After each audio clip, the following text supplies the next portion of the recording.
अरिहंत सिद्ध सूरी उपाध्याय साधु सर्व अर्थ के प्रकाशी मांगलिक उपकारी है।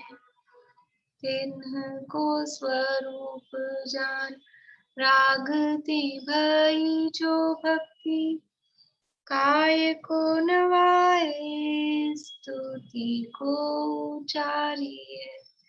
धन्य धन्य ते नहीं ते काज सब आज भये कर जोर बार बार वंदना हमारी है। मंगल कल्याण सुख ऐसो हम चाहत हैं।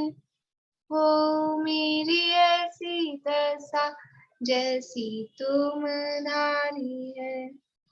हो मेरी ऐसी दशा जैसी तुम धारी है। मंगलमय मंगल करण वीत राग विज्ञान नमो ताहि जाते भये अरहंतादि महान। करि मंगल करि हो महा ग्रंथ करण को काज जाते मिले समाज सब पावे निज पद राज। इस भव तरु का मूल एक जानहु मिथ्या भाव ताको करि निर्मूल अब करिए मोक्ष उपाय करिए मोक्ष उपाय। प्रश्न देखे आप लोगों ने? क्वेश्चंस कर ले कुछ? 187 नंबर का क्वेश्चन है, पेज नंबर 221 पर।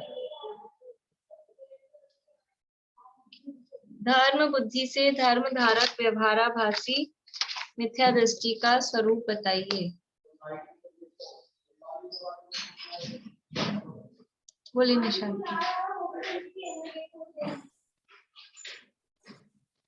यह धर्म बुद्धि से धर्म धारक जीव वास्तव में धर्म तो करना चाहता है और इसकी दृष्टि लौकिक पर नहीं होकर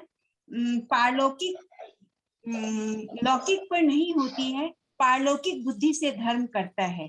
पर यह अपने जिनेंद्र भगवान के यथार्थ स्वरूप को नहीं जानता है, उनकी मूल जो बातें हैं उनसे उन्हें नहीं मानता, बल्कि बाह्य बातों से ही जिनेंद्र भगवान को महान मानता है। व्यवहार धर्म को ही साधता है, प्रयोजन भूत धर्म का वहां अभाव है। असली रत्नत्रय रूपी धर्म को तो पहचानता नहीं है, पर उनके साथ जो व्यवहारिक सुख क्रियाएं होती है उन्हें ही धर्म मान लेता है। निश्चय धर्म की तो खबर नहीं है, व्यवहार धर्म अर्थात अभूतार्थ धर्म को ही साधता है। धर्म कसाईयों के अभाव का नाम है, पर यह कसाईयों की मंदता को ही धर्म मान लेता है। संवर के स्थान पर शुभ आश्रय को ही धर्म मान लेता है, राग को ही धर्म मानता है, वीतरागता को नहीं पहचानता, मूल धर्म को नहीं जानता। निश्चय के साथ ही व्यवहार धर्म नाम पाता है। आत्मा का श्रद्धान ज्ञान लीनता है निश्चय धर्म, उसे तो जानता नहीं, बल्कि 7 तत्वों के स्वरूप को जानकर सच्चे देव शास्त्र गुरु के श्रद्धान रूप व्यवहार जो सम्यक दर्शन में ही तृप्त हो जाता है। जो लास्ट लाइन है ना, उसमें भी उसमें थोड़ा सा ये है कि 7 तत्वों के सच्चे स्वरूप को जानकर, ऐसा बोला। 7 तत्वों के स्वरूप को जानकर, खाली तत्वों के स्वरूप को जानकर ही देव शास्त्र गुरु के श्रद्धान रूप व्यवहार में ही सम्यक दर्शन से तृप्त हो जाता है। हाँ, तो यहाँ स्वरूप की जगह मतलब या तो ऊपरी स्वरूप, क्योंकि तत्वों के स्वरूप में तो विपरीतता है। अभी आगे सात तत्व संबंधी अन्यथा श्रद्धान की चर्चा करेंगे। तो सात तत्वों का ऊपरी स्वरूप जानकर और फिर मान लेता है कि सात तत्वों का स्वरूप जान लिया। वास्तव में सात तत्वों का असली वास्तविक स्वरूप, क्योंकि ऊपर पहले बोला ना राग को ही धर्म मान रहा है, तो इसका मतलब ये हुआ सात तत्व के स्वरूप में गड़बड़ है। इसलिए वो जो लास्ट लाइन, बाकी बहुत पूरा बहुत बढ़िया है, बस वो लास्ट लाइन से थोड़ा सा विषय मतलब वो ऐसा हुआ। बढ़िया, बहुत बढ़िया। और किसी ने कुछ और लिखा है या कुछ बताना चाहते हैं? नहीं, चलिए बढ़िया।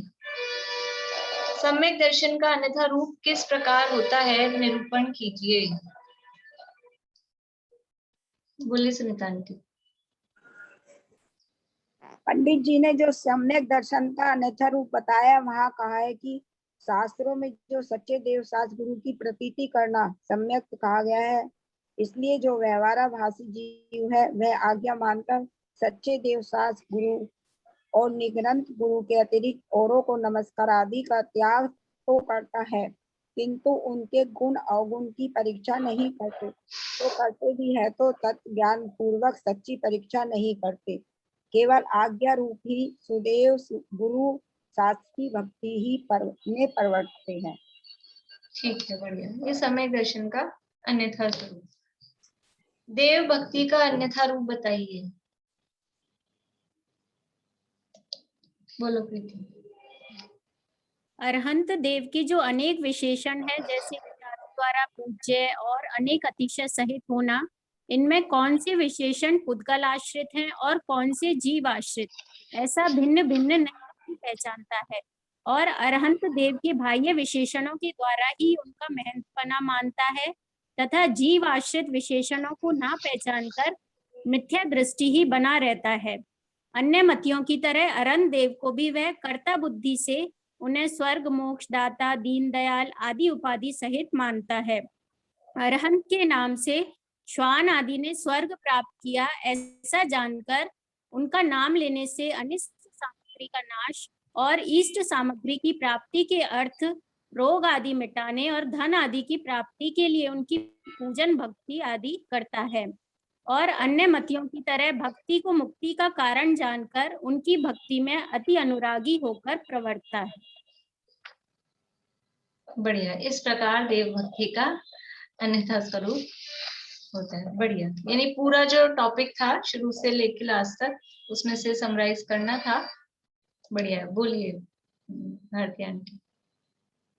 वो मेरे को ये लाइन एक बार नहीं समझ में आ रही थी। जिस प्रकार कोई असमान जातीय मनुष्य आदि पर्यायों में जीव पुद्गल के विशेषणों को भिन्न न जानकर मिथ्या दृष्टि था, ये लाइन में एक बार।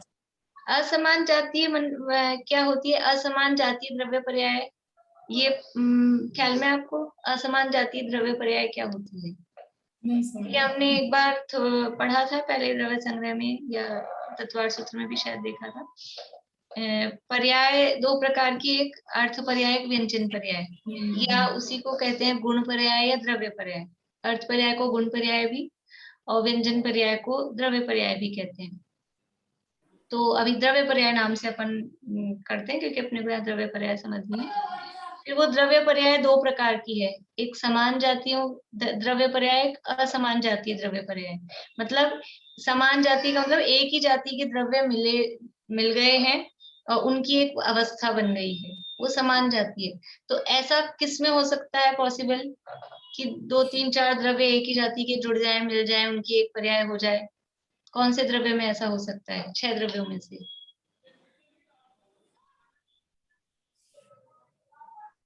पुद्गल द्रव्य है।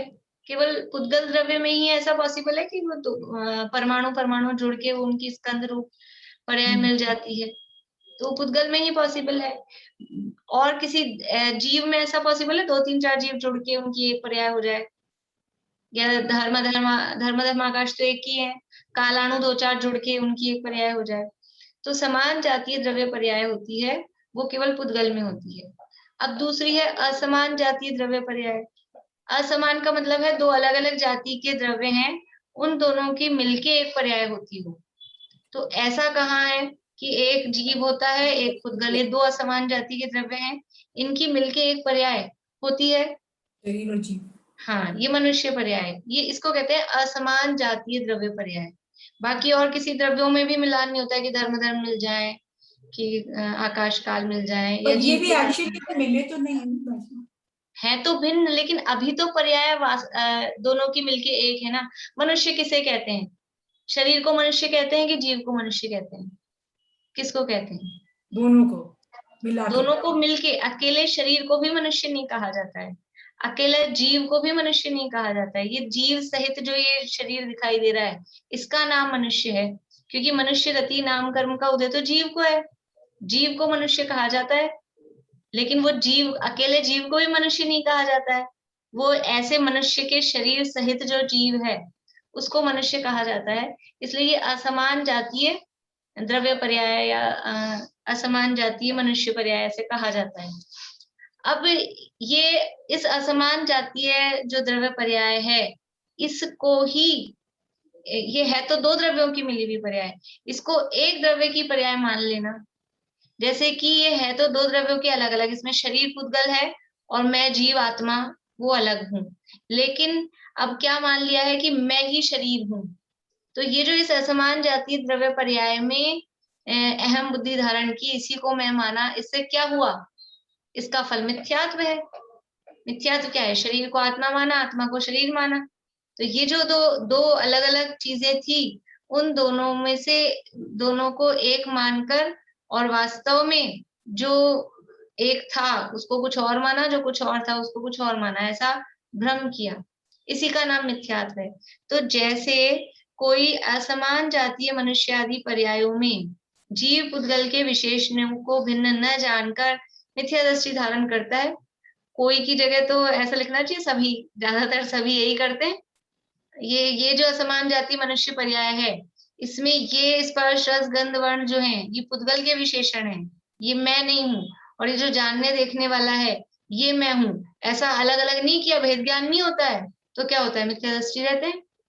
तो जिस प्रकार इस शरीर को ही जीव मानकर, इस मनुष्य पर्याय को ही जीव मानकर मिथ्या दृष्टि रहते हैं, वैसे ही वो अरहंत थे। अरहंत का भी शरीर है और उसमें एक जीव है, अनंत भगवान का जो आत्मा है वो जीव है। ये दो अलग अलग द्रव्य हैं वहां भी उस समय भी, लेकिन वो अनंत के शरीर को ही ये अनंत भगवान है ऐसा मानता है। तो जैसे अपने शरीर को ही मैं जीव हूं ऐसा मान रहा है, ऐसे अनंत के भी शरीर को जीव मान रहा है। तो जैसे यहाँ मिथ्या दृष्टि धारण कर रहा है, वैसे वहां भी मिथ्या दृष्टि धारण कर रहा है। जैसे अपने शरीर और आत्मा को एक मानने से मिथ्यात्व हो रहा है, वैसे अनंत भगवान को भी शरीर रूप देखने से, ये जो शरीर है यही अनंत भगवान है ऐसा देखने से मिथ्या दृष्टि रहता है। ये बात कही है, आ गया समझ में? अभी भी नहीं आया हो तो बोल दीजिए आप। नहीं आ गया, मैं एक्चुअली आपने बताया था भूल गई थी, फिर मेरे को समझ नहीं आया। ठीक है, चलिए आगे नेक्स्ट क्वेश्चन है। अरहंत देव के जीवाश्रित यानी आत्माश्रित और पुद्गलाश्रित जो बाह्य हैं वो विशेषण वो बताने हैं। बोलिए विनीता जी। मैंने तो मैडम क्वेश्चन ही नहीं सुना ढंग से। तो आपने हैंड रेस किसे किया? वो हो गया। चलिए ठीक है, ज्योति जी बोलिए।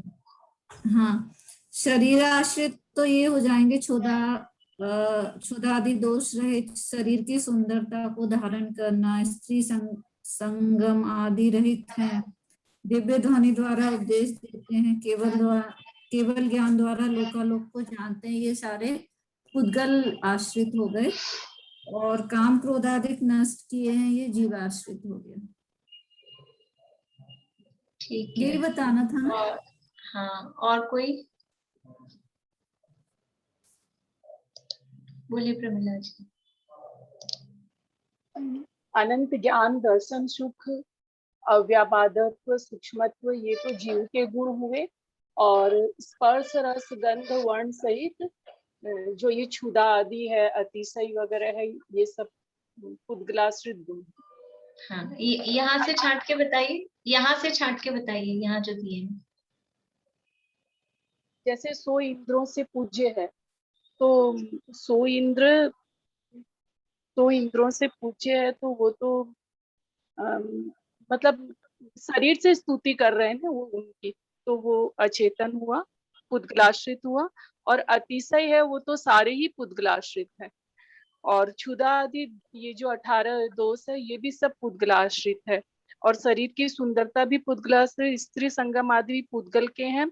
और दिव्य ध्वनि भाषा वर्गणा है। और केवल ज्ञान से लोकालोक को जानते हैं, तो लोकालोक में जड़ और चेतन सभी को जानते हैं।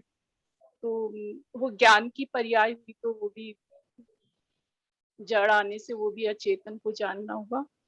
और काम क्रोधादिक जीव के स्वयं के, क्योंकि वितराग भाव के द्वारा ही काम क्रोधादिक को नष्ट किया। देखिए, केवल ज्ञान द्वारा, बढ़िया है, केवल ज्ञान द्वारा लोकालोक को जानते हैं, ये जो विशेषण है, इसमें हमने ये बात देखी थी, यदि लोकालोक को हाईलाइट कर रहे हैं, बाहरी लोकालोक जड़ है ये नहीं, लेकिन वो बाहरी परद्रव्य है, उसके यदि हम उसको हाईलाइट कर रहे हैं तो ये बाह्य विशेषण या शरीर पुद्गलाश्रित कहा जाएगा। लेकिन फिर बाद में अपन ने देख लिया था कि अभी यहाँ अपन को ज्ञान, क्योंकि वीतरागता और सर्वज्ञता 2 गुण देखने ना अपने को, वो दोनों आत्माश्रित हैं। तो काम क्रोध आदि नष्ट किए हैं, इसमें वीतरागता आ गई। और केवल ज्ञान द्वारा लोकालोक को जानते हैं, इसमें ज्ञान स्वभाव को हम मुख्य करके अभी देखें। तो ये 2 यानी केवल ज्ञान और वीतरागता, सर्वज्ञता और वीतरागता, ये आत्माश्रित हैं। और बाकी ये जो सारे कहे, क्षुधा रहित, अतिशय सहित और ये सब जो भी है, वो सारे पुद्गल आश्रित हैं। ये दोनों में इसमें भिन्नता है। मैं यही बोल रही थी, उस दिन हम लोग की बात हुई थी कि ये जीवाश्रित कहेंगे, लेकिन इसमें केवल ज्ञान द्वारा लोकालोक झलकता है, ये बात ज्यादा सूट करेगी कि जानता है? नहीं, जानता है बोले नहीं, कोई दिक्कत नहीं है। और अच्छा, जानते हैं, ये जो है ना, वहां अरहंत देव है, वो भी आ सकता है? वहां अरहंत देव है, अरहंत देव है, वो जीवाश्रित हो सकता है? अरहंत देव है, ये तो मतलब बात बताई है कि अरहंत देव हैं, इंद्रादि द्वारा पूज्य हैं। इसमें कुछ वो नहीं है विशेषण, अरहंत देव है या फिर देव है, देव विशेषण लें, सच्चे देव के अर्थ में लें तो उसको उस अर्थ में ले सकते हैं, वरना ये सामान्य कथन है, वहां अरहंत देव है, इंद्रादि द्वारा पूज्य हैं, ऐसा ही समझ में आता है। ठीक है, 5 कर लेते हैं, कितने हो गए? 4 हुए ना, एक और देख लेते हैं। अरहंत पर्याय में जीव पुद्गल के विशेषणों को भिन्न न जानना किसके समान है? बोलिए पूर्णिमा आंटी। अरहंत पर्याय में जीव और पुद्गल के विशेषणों को यथार्थ न जानना, भेद विज्ञान के अभाव में वो मिथ्या दृष्टि के ही समान है। बढ़िया। तो जिस प्रकार इस शरीर और आत्मा को एक मानकर वो मिथ्या दृष्टि रहता है, उसी के समान अरहंत के शरीर और आत्मा को एक मानकर वो, यानी पुद्गलाश्रित और आत्माश्रित भेद गुणों को भेद नहीं जानकर मिथ्या दृष्टि ही रहता है। बढ़िया, मिथ्या दृष्टि के समान है, ठीक है। आगे फिर कल कर लेंगे, वरना पूरा समय अभी इसमें हो जाएगा अपना, काफी है क्वेश्चन, कल कर लेंगे बाकी। ये काम क्रोध आदि जो नष्ट किए हैं, ये इसमें आएंगे बाह्य, उसमें आएंगे अंतरंग में? अंतरंग, उसको वीतरागता के अर्थ में ले रहे हैं ना अपन, काम क्रोध आदि नष्ट किए हैं अर्थात वीतरागता है, तो वो अंतरंग के अंतर्गत ही आएगा। काम क्रोध आदि भाव भी वास्तव में अंतरंग भाव है, बाहरी ना पुद्गल नहीं है, अब ये कार्य भाव है ना, इसलिए कुछ, हाँ, इसलिए अंतरंग के अंतर्गत ही है। यहाँ अपना प्रकरण चल रहा था, ये पूरा हो गया था 223 पेज पे, ये प्रश्न अपना हो गया था, ज्ञानी से अधिक भक्ति अज्ञानी की होती होगी, ये प्रश्न हुआ था। इसके बाद में अब नया प्रकरण अपने को शुरू करना है, गुरु भक्ति का अन्यथा रूप, क्योंकि सम्यक दर्शन का अन्यथा रूप बता रहे हैं, और सम्यक दर्शन में सबसे पहले देव गुरु धर्म का स्वरूप जानना आवश्यक है, तो उनके स्वरूप में विपरीतता चल रही है, और सात तत्व का स्वरूप जानना, तो उसके स्वरूप में भी विपरीतता आगे बताएंगे। कभी देव भक्ति किस प्रकार से विपरीत होती है ये हमने देखा। अब गुरु भक्ति का अन्यथा रूप, भक्ति तो कर रहा है, धर्म बुद्धि से धर्म धारक है, तो बाहर में जो सच्चे देव हैं उन्हीं की भक्ति कर रहा है, बाहर में जो गुरु हैं सच्चे गुरु उन्हीं की भक्ति कर रहा है, लेकिन उनकी भक्ति करते हुए भी मिथ्या दृष्टि है। और इसी को यानी अपन दूसरे शब्दों में कहें तो सच्चे देव को मानते पूजते हुए भी ग्रहित मिथ्यात्व हो रहा है, क्योंकि उनको बाहरी विशेषणों के आधार पर या दीन दयाल अधम धारक इस रूप में मान रहा है, तो वो भगवान को कर्ता मान रहा है। ये नया ग्रहण कर लिया, ये इस भाव में नया ग्रहण कर लिया है ऐसा अनंत भगवान का भी विपरीत स्वरूप, तो एक अपेक्षा से उसको भी ग्रहित मिथ्यात्व कह दिया जाता है। तो यहाँ इसी तरह से अब गुरु भक्ति का अन्यथा रूप किस प्रकार है, 223 नंबर पेज। अब गुरु भक्ति उसके कैसी होती है सो कहते हैं। कितने ही जीव आज्ञानुसारी हैं, वे तो यह जैन के साधु हैं, हमारे गुरु हैं, इसलिए इनकी भक्ति करनी, ऐसा विचार कर उनकी भक्ति करते हैं। क्यों कर रहे हैं दिगंबर साधुओं की भक्ति, मुनिराजों की भक्ति, कि हम जैन हैं और ये जैनों के साधु हैं, इनको हमको मानना पूजना चाहिए, इसलिए उनकी भक्ति पूजन, भक्ति का मतलब है उनको मानना पूजना सम्मान देना, इसलिए करते हैं।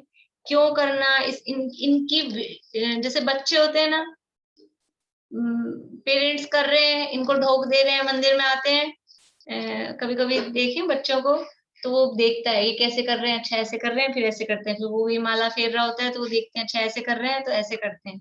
अब क्यों कर रहे हैं, क्या कर रहे हैं वो नहीं पता, बस ये ऐसे ऐसे ऐसे किसकाना है, तो वो भी ऐसे ऐसे फिर आँख खोल खोल के देखते रहेंगे कितना हो गया कितना हो गया, ये इधर से उधर चढ़ाना है। तो ऐसे ही जैसे बच्चे होते हैं कि भाई इनको ढोक देनी है, ये गुरु हैं, ये महाराज हैं, इनको ढोक देनी है तो इनको ढोक देते हैं।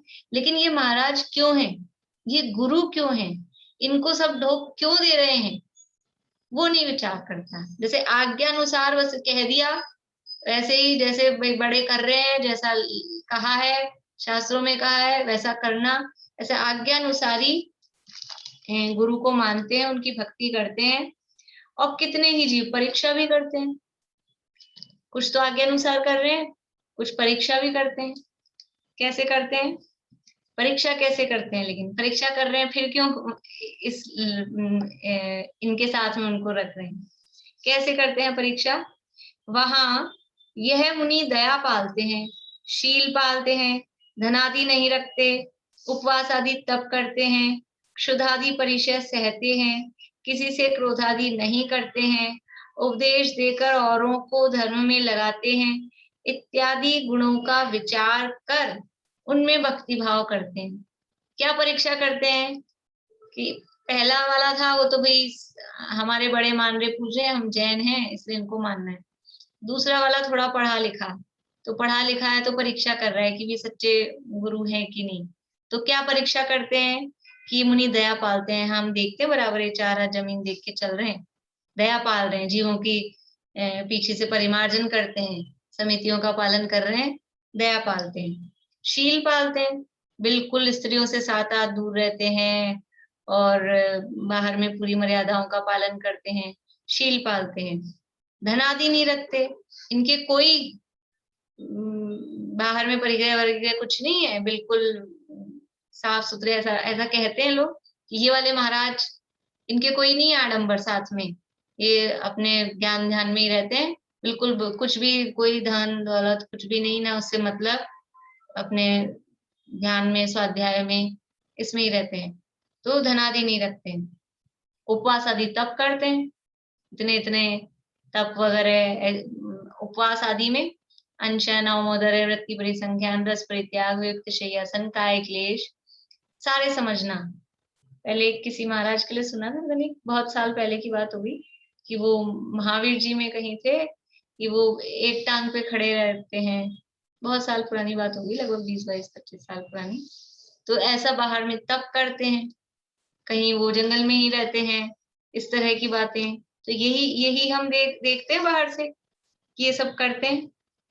ऐसा लग रहा है फिर हम देखें क्या? इन सब का निषेध कर रहे हैं, फिर परीक्षा किस चीज से करें, क्या देखें? वो मैं मिली थी जंगल वाले बाबा से एक बार। अच्छा, मैं ये पूछ रही ठीक थी है। कि हाँ। 300 साल पहले भी यही रूप था मुनि का। 300, हाँ, जबकि टोडरमल जी के समय तो मुनि कोई थे ही नहीं। उनके समय बीच में वही मैं पूछना चाह रही थी। मुनि नहीं थे, लेकिन फिर भी आगे पीछे से जो विद्वान होते हैं उनको सब अंदाज भी होता है। वो सब विद्वान ही इसीलिए होते हैं कि सब पढ़े लिखे होते हैं। और उस समय भी, उससे पहले भी, कुंद आचार्य के समय भी ये गड़बड़ थी। कुंद आचार्य ने अष्टपाहुड़ क्यों लिखा? अष्टपाहुड़ ग्रंथ जो है वो सब उनके अनुशासन प्रशासन का ग्रंथ है, और उसमें जो भी भ्रष्ट हो रहे मुनि हैं उनको फटकार लगाई है बहुत। तो वो तो बहुत जल्दी था, मतलब महावीर स्वामी की मतलब केवल ज्ञान की हाँ, तो ये शिथिलता तो तब से ही आ रही ना, ऋषभदेव भगवान के समय से आ रही शिथिलता। वो 4000 राजा भ्रष्ट हो गए दीक्षा लेके उनके साथ में। तो इसलिए ये तो सब जो भी अभी समाज में दिख रहा है ना, सारा जो भी 5 पाप, वो 5 पाप भी चौथे काल से तब से थे। और ये जो शिथिलता है किसी के भी स्वरूप में, वो शिथिलता भी तब से ही थी। क्योंकि वही मैंने सुना उस समय मुनि नहीं थे। मुनि बहुत, अभी ये 100 साल पहले से ही बस ये शांति मुनि नहीं थे, लेकिन उससे पहले जो थे ना, उसके आधार पर वो और यहाँ मुनिराजों की वो नहीं बताई जा रही है। यहाँ तो उनको मानने वाला क्या गलती कर रहा है वो बताई जा रही है। यहाँ किसी मुनिराज का कथन नहीं है कि कोई मुनि क्या गड़बड़ कर रहा है कि क्या। यहाँ तो उनको मानने वाला किस आधार पे परीक्षा कर रहा है, ये बात चल रही है। तो वो केवल ये मुनिराज गलत कर रहे हैं ये नहीं है, मुनिराज समितियों का पालन करेंगे, दया का पालन करेंगे। जब मुनिराज थे ही नहीं, आप कह रहे मुनिराज थे ही नहीं, उसके लिए पूछ रही हूँ मैं तो। अरे मुनिराज तो बीच में कुछ टाइम पे नहीं थे, लेकिन उससे पहले शास्त्रों में तो वर्णन आया ना, वो तो पढ़ा ना। देवशास्त्र गुरु का श्रद्धान उनको भी तो हुआ होगा कि नहीं, उनको स्वरूप तो ख्याल में आया होगा कि नहीं, उस आधार पे तो लिख ही सकते हैं ना। वर्तमान में अभी हमको अनंत भगवान दिख रहे हैं क्या? यहाँ कोई केवली परमात्मा है? अब हम लिख सकते हैं कि नहीं कुछ उनके बारे में, बोल सकते हैं कि नहीं? वो सामने हो चाहे ना हो, लेकिन शास्त्रों के आधार पर, शास्त्रों में तो है ही सारा कथन। तो यहाँ तो ये बता रहे हैं कि वो परीक्षा किस आधार पे कर रहा है। ये गलत है समिति पालन करना या शील पालन करना, धनादि नहीं रखना, ये गलत है ऐसा नहीं कह रहे, पर वो परीक्षा किस आधार, वही है बात जो अनंत भगवान के स्वरूप के संबंध में कही थी कि बाहरी विशेषण है कि आंतरिक विशेषण है, या आत्माश्रित है कि शरीर आश्रित है, ये डिफरेंस नहीं कर पा रहा है। बस वो शरीर आश्रित विशेषणों को ही उसी से उनका असली स्वरूप ये होते हैं। मुनिराज का मतलब क्या? मुनिराज का मतलब ये कि जो चारा जमीन देख के चले, शील की मर्यादा का पालन करें, जब भी उठे बैठे तो वो पीछे से परिमार्जन करके, ये मुनिराज का स्वरूप मान रखा है। लेकिन मुनिराज का स्वरूप ये नहीं है। मुनिराज का स्वरूप क्या है? ज्ञान ध्यान तपोरक्तः विषयाशावशातीतो, वो 3 कषाय चौकड़ी के अभाव पूर्वक जो अंदर में आनंद आ रहा है, वो है वास्तव में मुनिराज। इनका नाम मुनिराज है। बाहर में देख के चल रहे हैं उनका नाम मुनिराज नहीं है। मुनिराज नहीं है मतलब उस लिए वो मुनि नहीं। मुनि किस लिए है? मुनि तो अंदर में 3 कषाय चौकड़ी के अभाव पूर्वक वीतरागता है, इसलिए मुनि है। जैसे अरहंत किस लिए है? कि अंदर में वीतरागता और सर्वज्ञता है, इसलिए वो अरहंत है। बाहर में देवा आते हैं, आकाश में गमन होता है, चमर ढूंढते हैं, ये तो माया विश्व भी दृश्यन्ते, ये तो मायावियों के भी होता है, इसलिए आप भगवान नहीं हो। अंदर में वीतरागता और सर्वज्ञता वो नहीं हो सकती मायावियों की, वो है असली गुण। ऐसे ही मुनि का असली स्वरूप क्या है? कि अंदर में वो 3 कषाय चौकड़ी के अभाव पूर्वक वीतरागता, वो मुनिराज का स्वरूप है। ये बात यहाँ बताएंगे। तो मुनि दया पालते हैं, शील पालते हैं, धनादि नहीं रखते, उपवास आदि तप करते हैं, क्षुधादि परिचय सहते हैं। देखो कितने परिचय सहते हैं मुनिराज, नंगे पांव चलते हैं और एक करवट सोते हैं और आहार मिले ना मिले और मान अपमान में सब में समभाव और सर्दी गर्मी भूख प्यास सब कितने परिचय सहते हैं, ये होते हैं मुनि। ऐसा वो मान रहा है, इससे परीक्षा कर रहा है कि ये सर्दी गर्मी सह रहे हैं कि नहीं सह रहे। हाँ, अगर सर्दी गर्मी नहीं सह रहे, कूलर वूलर लगवा लिए हैं, सर्दियों में खूब सारी हैलोजन जलवा ली है, तो वो उनको तो हम रिजेक्ट कर देंगे। लेकिन हम किसको भी बाहर में बराबर ये सब सहन कर रहे हैं, तो ये मुनि है, ऐसा हम मानते हैं। बोलिए सुनीता आंटी। यहाँ जब हम परीक्षा करेंगे तो वो तो 28 मूल गुणों से करेंगे, और जब हमें पता चल जाएगा ये सच्चे मुनि है, तब हम उनकी सच्चे मुनि को फिर सम्यक दर्शन ज्ञान चाहे तो फिर करेंगे ना। मतलब परीक्षा तो पर यही देख के करेंगे शायद। बिल्कुल बढ़िया। परीक्षा हम कहते भी हैं कि परीक्षा तो 28 मूल गुणों के आधार पर ही की जाएगी। हमारे पास में उनकी 3 कषाय चौकड़ी का अभाव है कि नहीं है, वो देखने का कोई माध्यम नहीं है। लेकिन इसी ही चीज को ये मुनिपना है, इसका नाम मुनि दशा है। 28 मूल गुण पालन करने का नाम मुनि दशा है। ऐसा नहीं परीक्षा बाहर से वो देख रहे हैं कि ये सब चीज ठीक है, तो ठीक है, लेकिन अंदर से मुनिराज का वास्तविक स्वरूप क्या है? मतलब मुनिराज के गुणगान केवल इसीलिए गाना कि आप चारा जमीन देख के चल रहे हो, कि वो अंदर 3 कषाय चौकड़ी जयकर शुद्धातम में रमते हैं, ये स्वरूप में आप ध्यान दे दो। बाहर में देखने में, क्योंकि परीक्षा बाहर में ही उसी से की जाएगी। सम्यक दृष्टि की परीक्षा कैसे करेंगे? बाहर किसी को आत्मा का शुद्धांत तो दिखेगा नहीं। पंचगुण स्थानवर्ती की परीक्षा कैसे करेंगे? 2 कषाय चौकड़ी है कि नहीं है, वो दिखती तो है नहीं कषाय।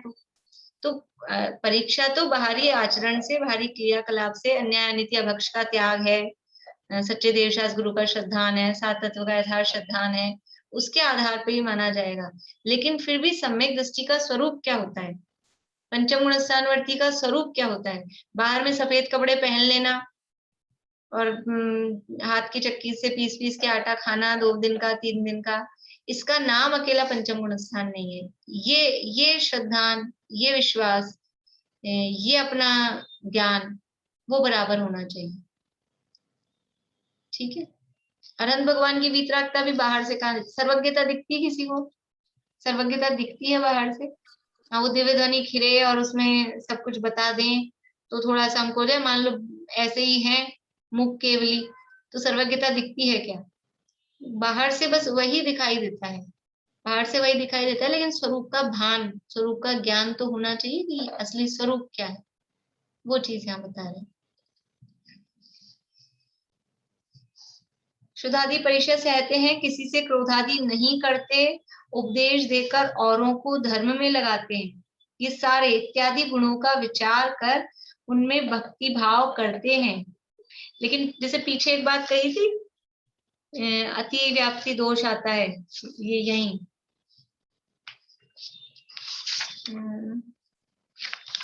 ये इसमें आया था ना, अन्य मतों में भी ये कार्य पाए जाते हैं। पेज नंबर 217 की लास्ट लाइन, 218 की फर्स्ट लाइन, कि वो जो लक्षण मान रहे हैं, पूजा प्रभावना संयम आदि से धर्म को महान मान रहे हैं, ये अन्य मतों में भी पाए जाते हैं।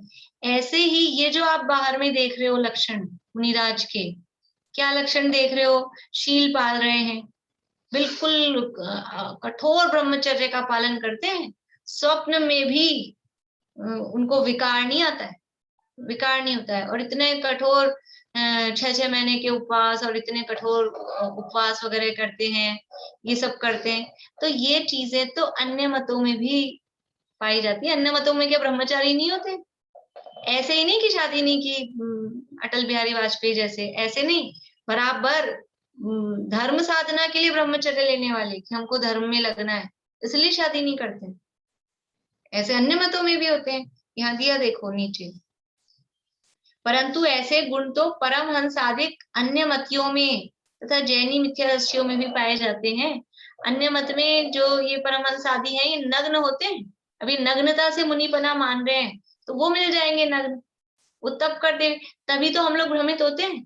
अब मैं नाम नहीं लेना चाहती, लेकिन नाम लेने से फिर वो होता है एडवर्टाइजमेंट भी, कि वो इसी तरह की कुछ बात, हाँ दया की बात, थोड़ा बहुत आत्मा की असली स्वरूप नहीं जानते, लेकिन आत्मा शब्द ऐसी बातें और आर्ट ऑफ लिविंग जैसी बातें बहुत सारी चलती हैं यूट्यूब चैनल पे, टीवी के चैनलों पे।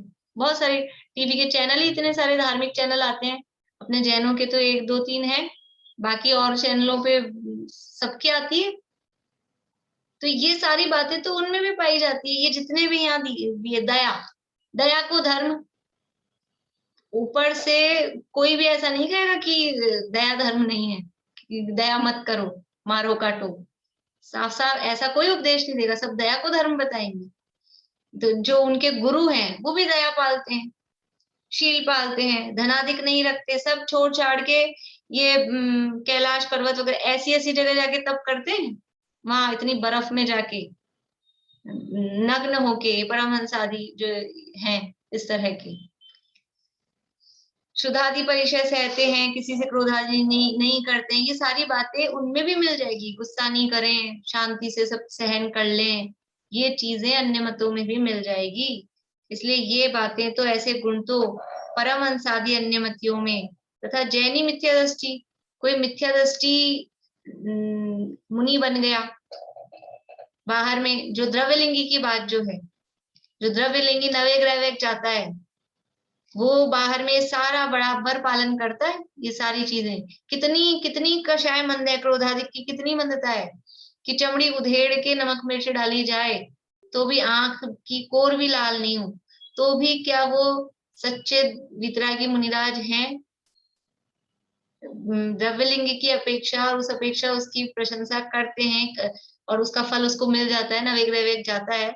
लेकिन रहा क्या? रहा तो मिथ्या दृष्टि ही ना।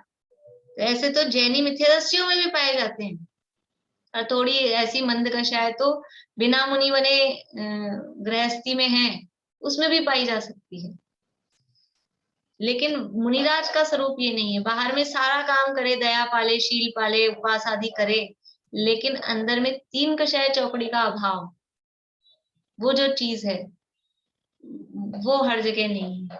वो जहां है उनका नाम मुनि है।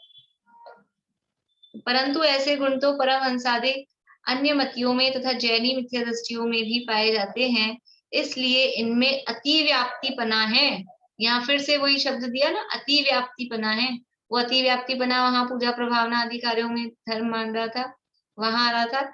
यहाँ भी ये यदि अरहंत को भी इन विशेषणों से मानते हैं, देवागम नभोयान, 4 दिशाओं में 4 मुख दिखते, तो ब्रह्मा जी के 4 मुख कहते हैं। 4 मुंह दिखना ये कोई उनकी महानता नहीं है, वो अतिशय है, वो बात अलग है। लेकिन उससे भगवान हो जाते हैं क्या? उन्होंने ब्रह्मा के 4 मुंह दिखा दिए, मान लो भगवान फिर। ये तो सब इनमें तो अति व्याप्तिपना है, इसके इनके द्वारा सच्ची परीक्षा नहीं होती। तथा जिन गुणों का विचार करते हैं उनमें कितने ही जीवाश्रित हैं, कितने ही पुद्गलाश्रित हैं, उनके विशेष न जानते हुए असमान जातीय मुनि पर्याय में एकत्व बुद्धि से मिथ्या दृष्टि ही रहते हैं। ये टोडरमल जी साहब की स्टाइल है, जो शब्द जैसा एक जो क्या बोलते हैं परफॉर्मर एक हो गया ना, वहां जिस आधार पे बात की, देव भक्ति का अन्यथा रूप, गुरु भक्ति में भी बिल्कुल उसी तरह से वैसे के वैसे बता रहे हैं। तो मुनि का मतलब क्या मान रहे हैं? ये असमान जातीय मनुष्य पर्याय जो दिख रही है, उसमें वास्तव में मुनिराज के कौन से गुण, जीवाश्रित गुण कौन से हैं? ये 3 कषाय चौकड़ी के अभाव पूर्वक जो वीतरागता है वो आत्माश्रित है। और ये सब तो क्या है? ये सब तो शरीर आश्रित है। यदि कोई मुनिराज उपवास नहीं कर पाए, भरत जी तो मुनि ही नहीं होंगे, फिर उन तो उपवास किया ही नहीं। अगर उपवास करने से ही मुनि होते हैं तो भरत जी को तो सब क्रॉस लगा दो कि तो मुनि नहीं, उपवास ही नहीं किया इन्होंने। शील का भी कितनी 96,000 रानियों के साथ तो रहते थे, और अभी आधा घंटे पहले छोड़ा है, तो शील का भी क्या कोई बहुत सालों तक कुछ पालन नहीं दिखाई दे रहा है।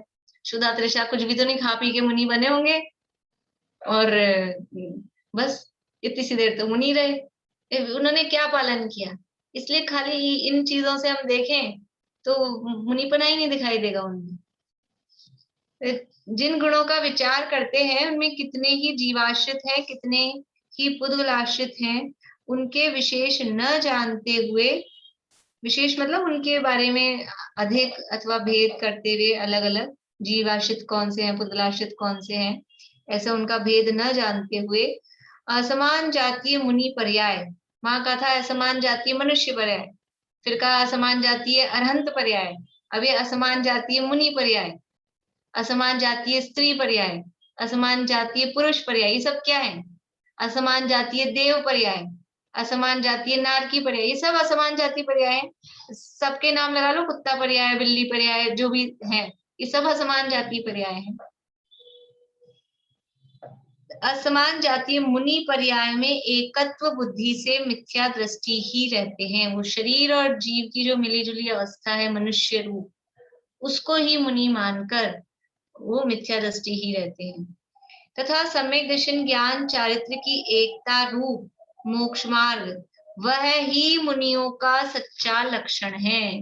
मुनिराज का मतलब क्या? जो मोक्ष मार्गी है, जिनमें सम्यक दर्शन, सम्यक ज्ञान, सम्यक चारित्र, रत्नत्रय जिनमें प्रकट हुए हैं, रत्नत्रय के धारी हैं, इस तरह के वो भजन हैं जो अपना अभय जी भाई साहब के भक्ति सरोवर में पंच परम परमेष्टि देखे हृदय हर्षित होता है, उसमें जो मुनिराजों का स्वरूप है ना, उसमें इसी तरह के हैं शब्द, अभी ख्याल नहीं आ रहा एकदम मुझे, पर वो रत्नत्रय के धारी हैं, ऐसे शब्द उसमें आते हैं। तो सम्यक दर्शन ज्ञान चारित्र की एकता रूप मोक्ष मार्ग, वह ही मुनियों का सच्चा लक्षण है। उसे नहीं पहचानते, क्योंकि यह पहचान हो जाए तो मिथ्या दृष्टि नहीं रहती, फिर यहाँ व्यवहाराभासियों में उनका नाम ही नहीं है।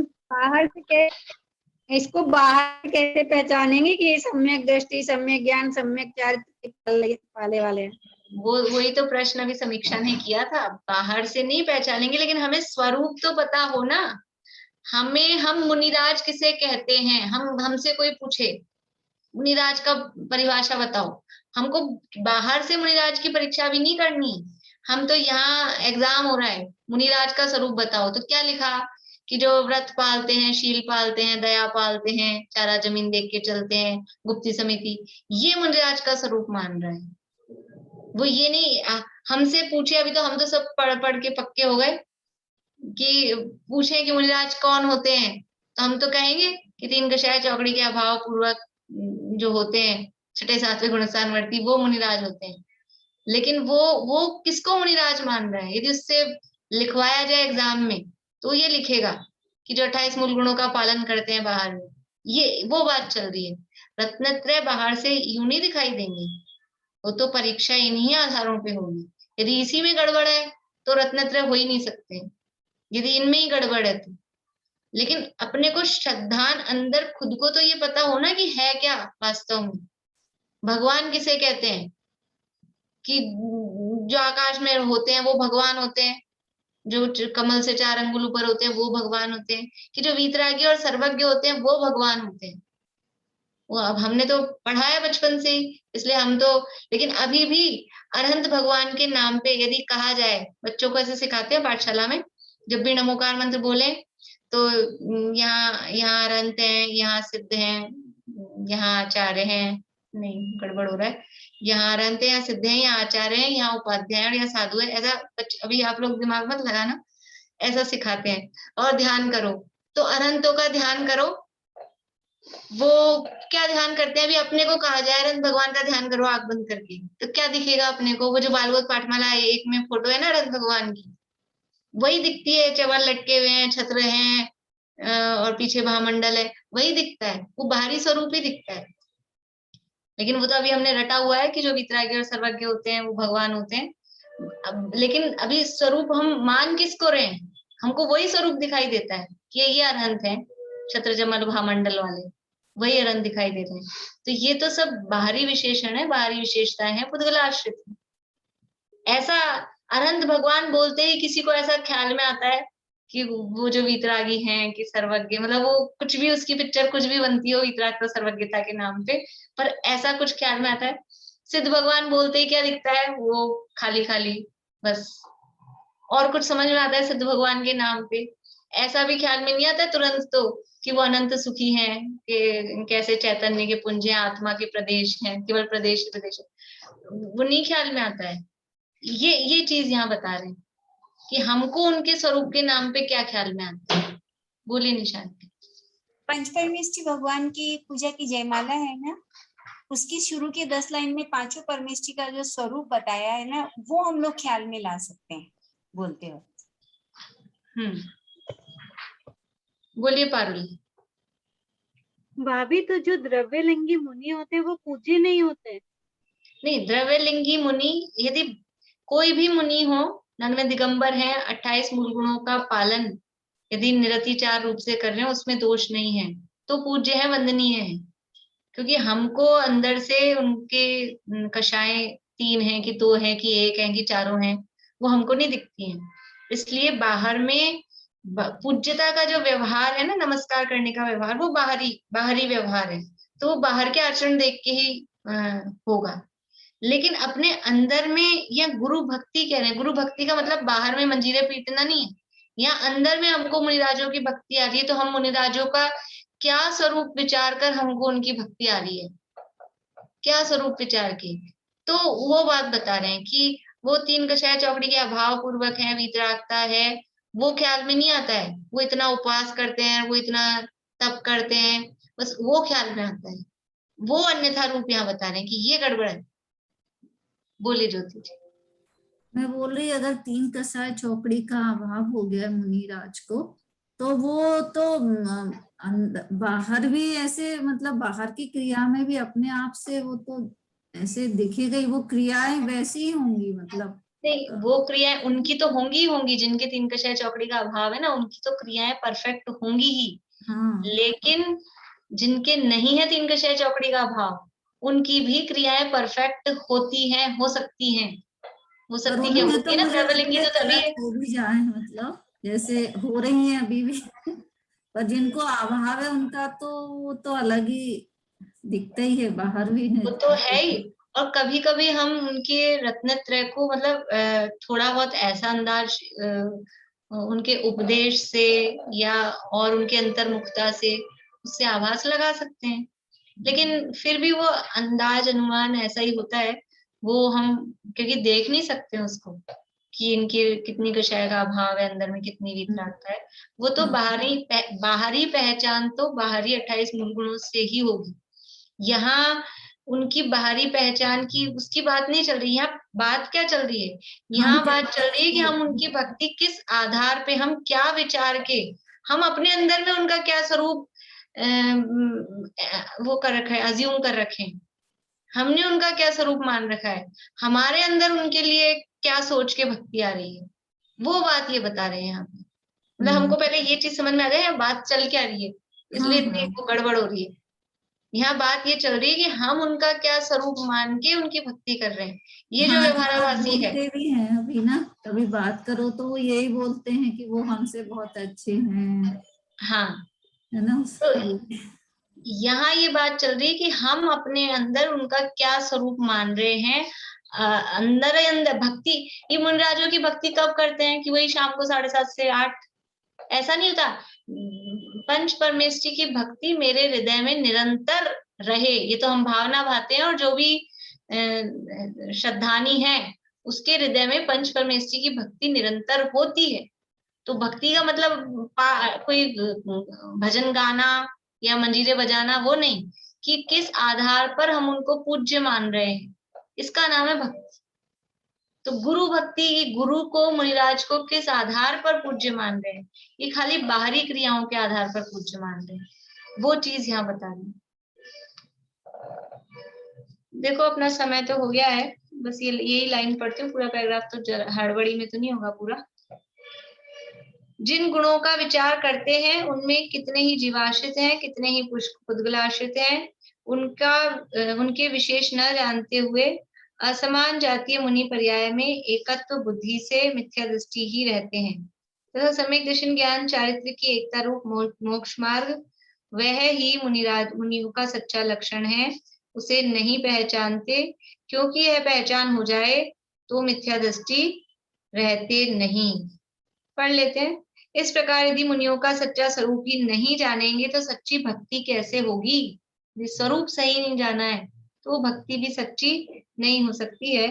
पुण्यबंध के कारणभूत शुभ क्रिया रूप गुणों को पहचान कर उनकी सेवा से अपना भला होना जानकर उनमें अनुरागी होकर भक्ति करते हैं। इस प्रकार गुरु भक्ति का अन्यथा स्वरूप गुरु भक्ति का स्वरूप कहा है। अभी पूरा करते हैं, कुछ और चर्चा होगी लास्ट की लाइनों में तो कल और करेंगे अपन फिर। अभी यहीं पूरा करते हैं। जिनवाणी स्थिति में आज से अपन, हाँ बोलिए। भाभी, तो ये जो द्रव्यलिंगी मुनि होते हैं, ये द्वादशांग के कितने अंक तक के पाठी हो सकते हैं? मिथ्या दृष्टि 11 अंग 9 पूर्व तक का पाठी हो सकता है। 11 अंग 9 पूर्व तक का। और जो पूरे द्वादश केवली श्रुत होते हैं वो सम्यक दृष्टि होते हैं। शुद्ध केवली, हाँ, वो भावलिंगी मुनिराज होते, यानी पूरे द्वादशांग का ज्ञान वो सम्यक दृष्टियों को ही होता है, भावलिंगी मुनिराजों को ही होता है।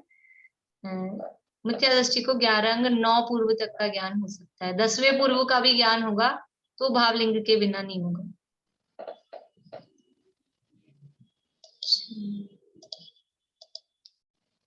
मल्लिनाथ भगवान की वंदना बोलेंगे आज से।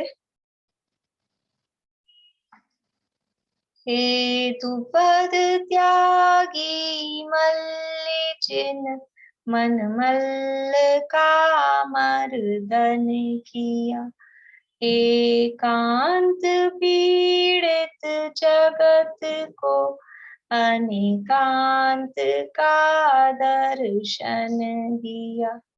तुमने बताया जगत को क्रमबद्ध है सब परिणाम। हे सर्वदर्शी सर्वज्ञानी नमन हो शत शत नमन, नमन हो शत शत नमन।